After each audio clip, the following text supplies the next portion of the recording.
What are some books you'd recommend people read if they're like, gosh, you know what, I gotta take my head out of this internet machine, and I really want to kind of reconnect with what's real, and where would people start, do you think, if they find themselves intimidated by some of these older poets and authors?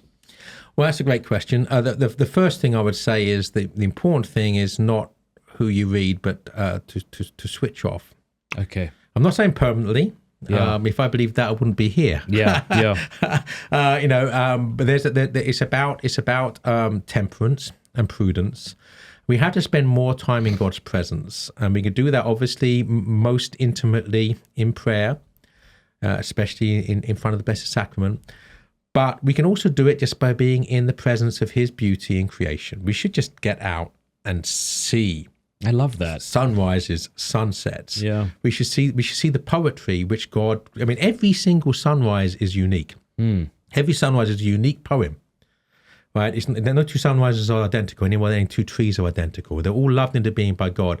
We need to be in communion with that. It's not about being a tree hugger. There's nothing wrong with hugging a tree if you hug a tree as a prayer to God, and don't worship the tree. So I think that's easy, and people feel intimidated about reading high culture, and it's very difficult to give reading recommendations. Sure. Because that really is something, I need to know you people as an individual, places, the person, and what do you prefer, fiction, non-fiction, poetry, prose, history, current affairs, and so you need to know the person better. But the key thing is, I love that. Yeah. Just real quick. So yeah, sure. I love that. I love that idea of not even to put upon oneself the pressure of reading what they ought to but don't want to, but merely to unplug from garbage. It's sort of like saying to somebody who wants to get healthy, what should I eat that's good? You say, well, begin by stop eating crap. Right. Start there. Right, and certainly I don't think, for instance, the internet's full of nonsense, but at least you have some control over about what you see. But let me give you an example. In the Lord of the Rings, there is something called the palantir stones. The palantir. Yes, that is right? it's a great. What do you say? Type. Yeah, exactly. Of what we're talking about now, right? But the thing is that he's seeing stones. But the thing is that what you see, it's not that it's untrue in the sense that it's a complete lie, but you only see what the power that controls the stone wants you to see. So what you're seeing is a distorted version of reality. In other words, propaganda. And Denethor in the Lord of the Rings spends so much time looking into the palantir that he becomes completely convinced that Sauron, Satan, is going to win.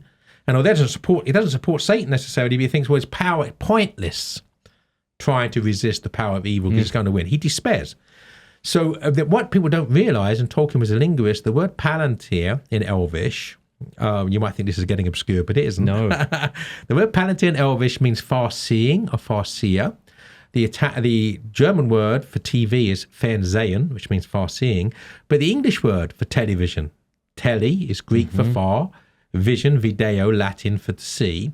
So the English word for television is far-seeing. So this is a linguistic joke by Tolkien. In the very early days of television, he was writing this, by the way, it was very much new technology, that TV was the palantir stone. So why would you want to have a palantir stone in the middle of your home that you consult regularly? Why would you want that? Or in your pocket. Oh, in your pocket, exactly, or in your pocket. You can look at any time and find out what they want you to know. Now, I know, again, this is why it's a little bit different. TV is not exactly the same as the internet, because you do have, at the moment, all sorts of curtailments upon that freedom as well. But you can at least surf the web, all right? You can choose what you're going to go to. So it's not quite the same as the TV. The big problem with the internet is that it's putting up a barrier between you and God's creation. This is technology, right? It's not God's creation. And if you're spending the whole of your time in cyberspace, you're not spending any of your time in real space. And that's where your soul is saved. Your soul's not saved in cyberspace. Your soul is saved in real space. Loving your spouse, loving your parents, loving your neighbor, loving your children, loving your God, by being in His presence and in their presence. Hey, thanks so much for watching. Please be sure to like and subscribe and leave a comment below letting us know what you thought about the video.